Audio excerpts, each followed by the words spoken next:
দেখছি যে শেখ হাসিনার আগিনী টিউলিপ সিদ্দিকী এই দেশের একজন এমপি ওনার বিরুদ্ধে যে অভিযোগটা এসেছে যে রূপপুর পারমাণবিক প্রকল্প থেকে ওনার খালার সদস্যে উনি $5 বিলিয়ন ইউকেতে পাচার করেছেন বলে যে অভিযোগটা আছে, এই ব্যাপারে ইউকের আইন অনুযায়ী তার বিরুদ্ধে এই দেশে কোনো লিগ্যাল অ্যাকশনে যাওয়া যায়?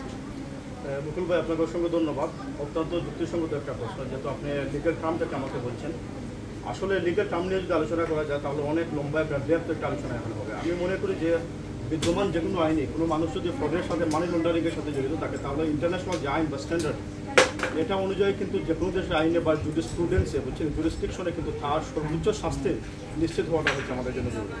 আর আপনারা জানেন যে টিউলিপ সিদ্দিক কেন শুধু টিউলিপ সিদ্দিক নয়, এই পরিবারের সাথে সংশ্লিষ্ট প্রতিটা মানুষই কিন্তু বাংলাদেশ থেকে টাকা পাচারের সাথে তারা সরাসরি জড়িত, ইনডিরেক্টলি ও ডিরেক্টলি।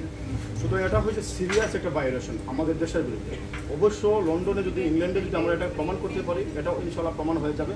যদি এটা প্রমাণ হয়ে যায় ব্রিটিশ সরকার যে টিউলিপ সিদ্দিক